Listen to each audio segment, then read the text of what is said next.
systems, which is I have a tool that I use that has helped me in the last couple of years really pivot when I need to or Yeah. amplify the things that I'm doing well. What's that financial tool that you've been using?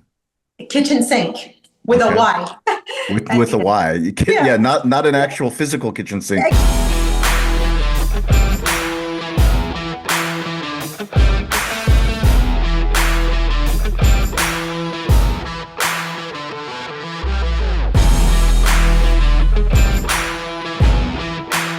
Welcome to Digital Hospitality. I'm your host, Sean Walchef. This is a Cali BBQ media production. I am coming to you from Bulgaria. I'm on the other side of the world. We move our media production with my family. We believe so much in storytelling, so much in technology, and so much in restaurants that we built a media company on top of our restaurant. And I get the opportunity to interview the greatest chefs, the greatest mind, the greatest technology professionals all over the globe, no matter where we are. And I'm so lucky because I get to welcome Chef Adrianne Calvo back to the show. I got to spend time with her at her phenomenal restaurant in Miami. My media team, we featured her on Restaurant Influencers, another show that we do for Entrepreneur. We also featured her on Restaurant Technology Substack. But she is so busy, and we wanted to catch up with her, find out what she's been up to since our visit in Miami. So, Chef, welcome back to the show. Oh, thanks so much for having me, Sean. Such a pleasure. And I love what you're doing because you're just pushing our industry forward with every episode that you do. I really appreciate it. And let's talk. We were two ships passing in the night in Chicago, National Restaurant Association show. You do such a phenomenal job of storytelling. We call it smartphone storytelling. You have a media team, you have incredible channels, but you do a great job keeping your over 1 million fans engaged, me included, of showing where you are, what you're doing, why you're doing it. And you had an opportunity to speak at the National Restaurant Show in Chicago. You gave a keynote. Can you share a little bit about that opportunity? And for those that don't know, tell us what it meant to you to do that. Oh, I mean, first of all, speaking at the NRA was just ridiculously overwhelming. I felt so blessed to be at the largest restaurant show in America. I had never been, not even as a guest. So to Wow. be to be speaking there, I had the jitters for sure, but it meant the world because this year we were really, the conversation wasn't fluffy. It was, it was a parallel to what's going on globally in the economy and how restaurateurs are being affected.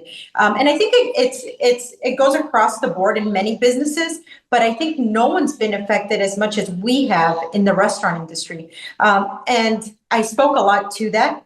I spoke a lot to how important it is to design your menu for you to win as an operator and as a chef, because sometimes it's you're wearing two hats. It's not just a chef because we want to be creative and Yep. do the best that we can for the guests. But sometimes that's not doable as the bottom line. So you have to be creative, push your creative boundaries, but also drop money to your bottom line so that you can stay in business. I love that. And I think it's an expensive lesson for so many restaurateurs, so many chefs is the financial side of running the restaurant business. Can you share a little bit about your journey of what you've learned and how you've been able to grow and actually build a profitable business? Because I mean, the coolest thing, talking to you is you've been doing it for just as long as we have, and we've gone through so many ups and downs, and yet we're still there. We still keep fighting, and we keep finding different ways to evolve. And that's why I love doing the show. That's why I love connecting with chefs like you, entrepreneurs like you, is that we have this special language that we speak. I was, like I said, I'm in Bulgaria. I just got back from Istanbul with my wife, and I was able to visit with some incredible restaurant operators in Istanbul. And because I used Instagram and LinkedIn, I reached out to connections, and they connected me to people, but they have the same problems that you and I have. The problems that you have in Miami, I have in San Diego, and they have in Istanbul. So it's like we all speak this universal language, and we're all trying Yeah. to figure out the financial side of not only building a restaurant, but building a great restaurant, building a generational restaurant, which is something that you've been doing. Well, I mean, you're absolutely right about that. Speaking about that the problems, I guess, are universal in regards to our industry. When I was at the National Restaurant Show, that it was impressive. It was overwhelming to see how many people that raised their hand in the audience were restaurateurs from California, some were from Texas, were from New York, and they all shared that same concern. How do I drive more traffic? What can I do? Are there any tips and tricks to actually make money? And like you said, we speak this language, that's very specific to our industry, and it doesn't matter where you're from. But I've been very blessed to be open for over 18 years, and it doesn't change. So the struggles that I faced when we first opened are not the same struggles that I face right now. Some are, but most of they change because the world has changed, because the way we communicate changes. But if I had just one tip of advice, would be to use the technology that's available, the systems that allow you to make changes or to maybe amplify the things that you are doing right? But having these systems, which is, I have a tool that I use that has helped me in the last couple of years, really pivot when I need to, or amplify the things that I'm doing well, right? But And what is that? What is that tool? What's that financial tool that you've been using? KitchenSync with a Okay. Y. With a Y. Yeah, not an actual physical kitchen sink, Exactly. but a technology solution, an AI solution that helps you. How did you find out about kitchen sink? I think it was through Toast. Okay. Somebody at Toast like recommended it, and it was wonderful.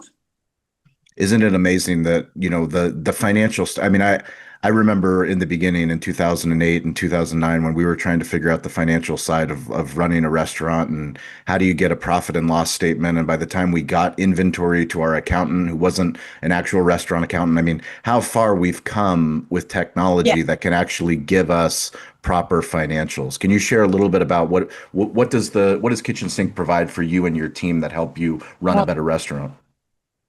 well, it's so many things, but they integrate with a program called Margin Edge as an Yep. example. And so day to day, let's say you get an invoice, you get a delivery, right? And the same item that you're getting week to week and sometimes day to day, that can fluctuate in price. So you don't really have time to be talking to your vendors. Hey, why is there a $3 increase per pound? Yep. But now you scan this invoice and you input it and you get an alert right away. And Kitchen Sink is then sending you a report almost in real time. And now, Wow. hey, now you can call your vendor and be like, hey, why is there that $3 spike? And while a $3 spike may not be a big deal, it doesn't sound like a big deal, but across the board, those, small dollar spikes here and there are what eat away at your bottom line at the end of the month. And then month to month, at the end of the year, maybe when you see your accountant, it's too late to make the changes. So having a system like Kitchen Sink has really saved us in a sense where we can make these changes or take action in real time. And at the end, That's we're not amazing. losing month to month. That's really cool. And I think, for me, the more that I do shows like this and talk to, successful restaurateurs like you, like we believe a rising tide lifts all ships and finding Yes. hospitality and technology partners that we can trust, like the Toasts of the world, the Kitchen Sinks of the world, the Davos of the world. I don't want to keep that secret to myself. Like it's so hard to run a successful Right. restaurant. And We're not I gatekeeping here. no chance. Like I want to shout it from the mountaintops. I want to shout it from the mountains in Bulgaria of all the great tools that are available because our time is valuable and we love what we're doing and we love the impact. Can you share some of the cool things that you've been able to do because you have a great team in place, because are willing to be in a good leadership position where you trust people on your team to run your restaurants? Can you share a little bit about the opportunities of Aspen Food and Wine Festival, city cruises? I mean, some of these things are really cool to see you trailblazing for other restaurateurs to know that we as much as we love being in our restaurants, don't get me wrong, like we love taking care of our community, taking care of our village, but like there's other opportunities for revenue streams to make an impact. And Yes. because you've, put yourself out there, you're doing some amazing things that I know I'm inspired by watching, and I know, all the people that follow you are inspired as well. Well, thank you so much. I always say I'm where I am because of the good Lord number one. And number two is because of our loyal following. Every opportunity, I believe, begins with that plate of food that you serve at your restaurant, because somebody tried it, and then somebody knew somebody that then knew someone else that maybe led you to an opportunity like Aspen Food and Wine. At the end of the day, they're all centered around food, whether it's city cruises, whether it's the Aspen Food and Wine Festival. But it's, it's all built on your reputation. And if you're not doing something right inside that building or those buildings, your restaurants, none of those other things happen, right? But when your work speaks for itself, it just, it multiplies. And then you yourself get excited about sharing your craft with the world. And I get like more fueled when it's inspiring the younger generations of culinarians. I don't want people to grow up just eating fast food, as an example, or not knowing what true culinary arts are, or what chefs really are, right? So in order to do that, we got to continue to build the story and tell the story. And we can do that through events like City Cruises or, the Food and Wine Classic in Aspen. Can you share a story about City Cruises, something that was unexpected or something that was memorable? Oh my gosh, I just had one. We were just in Boston, and City Cruises Live, they're redefining what dinner cruises are. So we're going through all the iconic harbors in the country and preparing a dinner, maximum flavor style, so that people can take in the view and have an unforgettable meal at the same time. But my last stop was Boston, and this young lady came with her husband, and he kind of dragged her over there, and she's like, I don't eat food. I don't even really like anything really on this menu. She comes up to me at the end of the event and says, I've never liked clam chowder. I've never liked it. I don't eat fish. I don't eat oysters. And I had them tonight, and I love them. So now, thank you, because for the rest of my life, I'm going to be able to enjoy seafood. And for me, besides being in this unforgettable location and meeting new people and being part of this growing experience, to be able to be part of somebody's like their life, changing their life, it's so rewarding.